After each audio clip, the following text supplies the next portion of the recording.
जय हिंद दोस्तों, नमस्कार। एक नए वीडियो में आप सभी का स्वागत है। दोस्तों, आज हम सामान्य विज्ञान से संबंधित क्वेश्चंस करेंगे। आज का टॉपिक है गुरुत्व के अधीन गति। तो चलिए दोस्तों स्टार्ट करते हैं। दोस्तों, यहाँ पे पहला क्वेश्चन है, वह वैज्ञानिक जिसने न्यूटन से पूर्व ही बता दिया था कि सभी वस्तुएं पृथ्वी की ओर गुरुत्वाकर्षित होती है। तो इसका राइट आंसर आ जाएगा दोस्तों ब्रह्मगुप्त। क्या आ जाएगा? इसका राइट आंसर आ जाएगा ब्रह्मगुप्त। ठीक है दोस्तों, नेक्स्ट क्वेश्चन है, गुरुत्वाकर्षण का सिद्धांत दिया। तो गुरुत्वाकर्षण का सिद्धांत कौन दिया दोस्तों? गुरुत्वाकर्षण का सिद्धांत आइजैक न्यूटन ने दिया। किसने दिया? आइजैक न्यूटन ने गुरुत्वाकर्षण का सिद्धांत दिया। नेक्स्ट है दोस्तों, गुरुत्वाकर्षण के सार्वभौमिक नियम का प्रतिपादन किया। तो इसका राइट आंसर आ जाएगा दोस्तों न्यूटन ने। किसने किया? न्यूटन ने। नेक्स्ट है, अंतरिक्ष यात्री निर्वात में सीधे खड़े नहीं रह सकते क्योंकि वहाँ गुरुत्वाकर्षण शून्य होता है। दोस्तों क्या होता है? गुरुत्वाकर्षण नहीं होता है, वहाँ गुरुत्व नहीं होता है। ठीक है, नेक्स्ट है दोस्तों, अंतरिक्ष यान जो चक्कर लगा रहा है से एक शेप छोड़ा जाता है तो वह क्या होगा? तो देखिए दोस्तों, अंतरिक्ष यान से अंतरिक्ष यान के साथ साथ उसी दिशा में गतिवान होगा। देखिए दोस्तों, अगर अंतरिक्ष यान से शेप छोड़ा जाता है तो अंतरिक्ष यान जिस गति में जा रहा है उसी गति से वो शेप भी गति करेगा। ठीक है, नेक्स्ट है दोस्तों, पीसा की झुकी हुई मीनार क्यों नहीं गिरती? ठीक है दोस्तों, तो इसका राइट आंसर आ जाएगा, गुरुत्व केंद्र से जाने वाली ऊर्ध्वाधर लाइन या रेखा तल के अंदर रहती है। तो इसका ठीक है दोस्तों, तो इसका आंसर क्या रहेगा? गुरुत्व केंद्र से जाने वाली ऊर्ध्वाधर लाइन रेखा तल के साथ रहती है। ठीक है दोस्तों, नेक्स्ट है, यदि पृथ्वी और सूर्य की दूरी जो है उसके स्थान पर दोगुनी होती है तो सूर्य द्वारा पृथ्वी तक गुरुत्वाकर्षण बल जो पड़ता है वह होता। तो देखिए दोस्तों, अब जितना है उसका चौथा भाग होगा। ठीक है दोस्तों, गुरुत्वाकर्षण का सर्वाधिक नियम क्या बोलता है? F इज इक्वल टू होता है G×m1×m2 अपॉन आर स्क्वायर। देखिए दोस्तों, ये फॉर्मूला है गुरुत्वाकर्षण का सर्वाधिक नियम का। देखिए, अगर इसमें आर का वैल्यू जैसे जैसे बढ़ेगा, देखिए यहाँ पे आर का वैल्यू जैसे जैसे बढ़ेगा तो एफ का मान क्या होगा दोस्तों? घटेगा। ठीक है, तो यही यहाँ पे अप्लाई हो रहा है दोस्तों। अगर एफ का वैल्यू बढ़ रहा है, अगर एफ का वैल्यू बढ़ेगा तो आर का वैल्यू क्या हो जाएगा दोस्तों? कम हो जाएगा। और कम क्या होगा? आर के स्क्वायर के बराबर में कम होगा। ठीक है दोस्तों, इससे ये समझ आता है कि एफ अनुक्रमानुपाती होता है आर स्क्वायर के।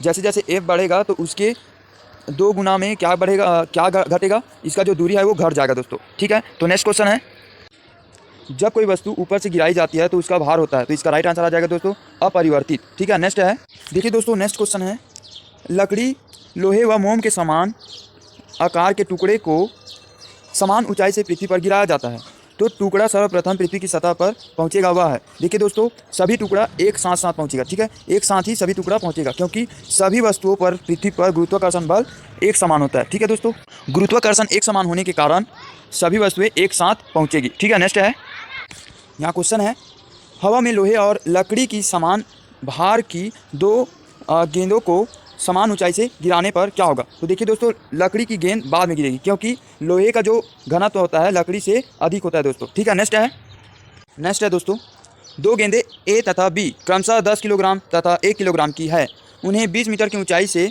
एक साथ गिराया जाता है तो क्या होगा दोस्तों? भूमि पर दोनों गेंदें ए और बी एक साथ ही पहुँचेगी। ठीक है, दोनों गेंदें एक साथ पहुँचेगी। नेक्स्ट है, देखिए दोस्तों, नेक्स्ट है, चंद्रमा पर मानव का वजन पृथ्वी की तुलना में 1/60 रहता है। देखिए दोस्तों, यहाँ पे कथन दिया है। ठीक है, और उसका कारण दिया है, चंद्रमा पर पृथ्वी की सतह गुरुत्वाकर्षण नहीं है। ठीक है, चंद्रमा पर पृथ्वी की तरह गुरुत्वाकर्षण नहीं है। देखिए दोस्तों, चंद्रमा पर भी गुरुत्वाकर्षण होता है। ठीक है, तो ये वाला जो ऑप्शन है ये क्या हो जाएगा? गलत हो जाएगा। और ये वाला तो सही है। तो इसका राइट आंसर क्या आ जाएगा दोस्तों? कथन सही है परंतु कारण गलत है। ठीक है, इसका राइट आंसर क्या हो जाएगा? कथन सही है परंतु कारण गलत है। नेक्स्ट है, किसी पिंड का भार क्या होता है दोस्तों? ध्रुवों पर क्या होता है? सर्वाधिक होता है। पिंड का भार कहाँ सर्वाधिक होता है? ध्रुवों पर। ठीक है, नेक्स्ट है, मानव शरीर का भार होता है तो इसका भी राइट आंसर क्या आ जाएगा दोस्तों? ध्रुवों पर ही अधिकतम होता है। ठीक है, नेक्स्ट है, एक ऊंची इमारत से एक गेंद 9.8 मीटर पर प्रति सेकंड स्क्वायर के समान त्वरण के साथ गिराई जाती है। 3 सेकंड बाद उसका वेग क्या होगा? तो देखिए दोस्तों, उसका वेग क्या होगा? तो उसका वेग हो जाएगा 29.4 मीटर पर सेकेंड। ठीक है, तो इसका राइट आंसर क्या आ जाएगा? 29.4 मीटर पर सेकेंड। तो देखिए दोस्तों, ये कहाँ से आया तो देख लेते हैं। दोस्तों, चाल बराबर क्या होता है? चाल बराबर होता है दूरी बटे समय। तो दूरी बटे समय होता है, तो इसमें अगर वैल्यू रख देते हैं तो क्या आ जाएगा दोस्तों? देख लेते हैं। यहाँ पे चाल का वैल्यू कितना दिया दोस्तों? 9.8। ठीक है। नेक्स्ट है, और क्या दिया है, समय क्या दिया है, 3 दिया है, और ये निकालना है। तो इसको इसके साथ इंटू करेंगे तो क्या आ जाएगा दोस्तों, 29.4 आ जाएगा। ठीक है, तो इसका राइट आंसर क्या आ जाएगा, 29.4 मीटर पर सेकेंड। ठीक है दोस्तों, नेक्स्ट क्वेश्चन है।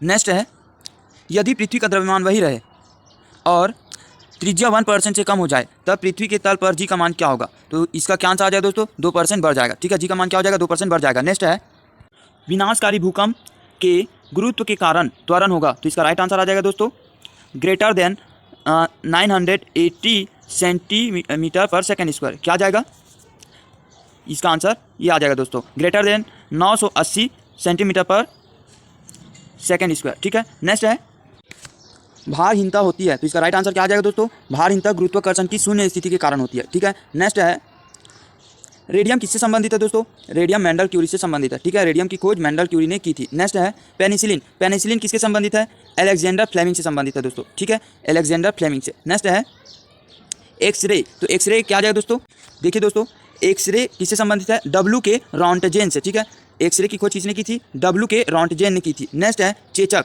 चेचक किससे संबंधित है, एडवर्ड जेनर से। ठीक है, नेक्स्ट है,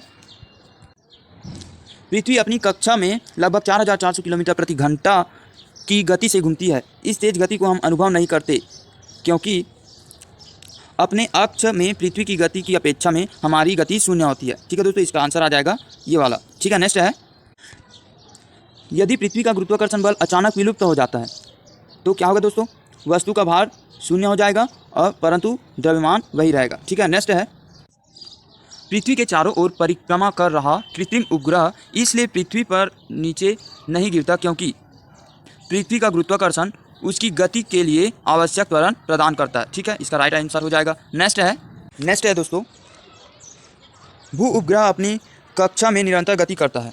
यह अपकेंद्र बल के प्रभाव से होता है जो प्राप्त होता है। तो इसका राइट आंसर आ जाएगा, पृथ्वी द्वारा उपग्रह पर लगने वाले गुरुत्वाकर्षण से। ठीक है, पृथ्वी द्वारा उपग्रह पर लगने वाले गुरुत्वाकर्षण से ऐसा होता है। ठीक है, नेक्स्ट है, अपने कक्ष में एक उपग्रह पृथ्वी के चक्कर लगाता है। ठीक है, वह ऐसा करता है किस लिए करता है दोस्तों, केंद्राभिमुख बल के कारण। ठीक है, जिसे अभिकेंद्रन बल भी कहते हैं। नेक्स्ट है, प्रकृति में ज्ञात बलों को 4 वर्गों में विभाजित किया जा सकता है, जैसे गुरुत्व, विद्युत चुंबकत्व, दुर्बल नाभिकीय बल और प्रबल नाभिकीय बल। तो इनमें से सबसे प्रबल बल है, तो देखिए दोस्तों, इनमें से सबसे प्रबल बल गुरुत्व बल है। कौन सा है, गुरुत्व बल सबसे प्रबल बल है। ठीक है, नेक्स्ट है, किसी लिफ्ट में बैठे हुए व्यक्ति को अपने भार अधिक मालूम पड़ेगा जब लिफ्ट त्वरित गति से ऊपर जा रहा होगा। ठीक है दोस्तों, तो इसका आंसर आ जाएगा, जब लिफ्ट त्वरित गति से ऊपर जा रहा होगा। ठीक है, नेक्स्ट है, लोलक की कला अवधि जिसे टाइम पीरियड के नाम से जाना जाता है लंबाई के ऊपर निर्भर करती है दोस्तों। ये वाला इंपॉर्टेंट फैक्ट है, इसे याद कर लीजिएगा। ठीक है, नेक्स्ट है, लोलक घड़ियाँ गर्मियों में सुस्त हो जाती है क्योंकि लोलक की लंबाई बढ़ जाती है। ठीक है, नेक्स्ट है, एक लड़की झूले पर बैठी स्थिति में झूला झूल रही है। उस लड़की के खड़े हो जाने पर प्रदोल आवर्तकाल क्या होगा। तो क्या हो जाएगा दोस्तों, आवर्तकाल कम हो जाएगा। ठीक है, आवर्तकाल क्या हो जाएगा, कम हो जाएगा। नेक्स्ट है दोस्तों, पेंडुलम घड़ी तीव्र गति से चल सकती है। तो इसका राइट आंसर आ जाएगा, शीतकाल में तीव्र गति से चल सकती है। ठीक है दोस्तों, नेक्स्ट है, पृथ्वी का पलायन वेग होता है। तो पृथ्वी का पलायन वेग 11.4 किलोमीटर प्रति सेकेंड होता है दोस्तों। नेक्स्ट है, अगर किसी वस्तु को 8 किलोमीटर प्रति सेकेंड के वेग से अंतरिक्ष में फेंका जाए तो वह वापस पृथ्वी पर आके गिर जाएगा, क्योंकि दोस्तों पृथ्वी को अंतरिक्ष कक्षा में प्रवेश करने के लिए 11.2 किलोमीटर प्रति सेकेंड की ज़रूरत होती है। ठीक है दोस्तों, इस वेग से अगर फेंका जाता है 11.2 किलोमीटर प्रति सेकेंड की स्पीड से फेंका जाता है तब ये अंतरिक्ष की कक्षा में प्रवेश करेगी, अन्यथा ये वापस पृथ्वी पर ही गिर जाएगी। ठीक है दोस्तों, तो इसका मेन रीज़न क्या है, समझ आ गया। नेक्स्ट है, पृथ्वी पर वायुमंडल नहीं होने का कारण है। तो इसका मेन रीज़न है दोस्तों, इस पर गैस अणुओं का पलायन वेग उसके वर्ग माध्य मूल वेग से कम होता है। ठीक है दोस्तों वीडियो को पूरा देखने के लिए बहुत बहुत धन्यवाद। दोस्तों अगर आपने हमारी पिछली वीडियो नहीं देखी है तो प्लेलिस्ट में जाकर जरूर देखिए। दोस्तों ऐसे ही इंटरेस्टिंग वीडियो देखने के लिए हमारे चैनल को सब्सक्राइब कीजिए, बेल आइकन को प्रेस कीजिए। मिलते हैं नेक्स्ट वीडियो में, धन्यवाद।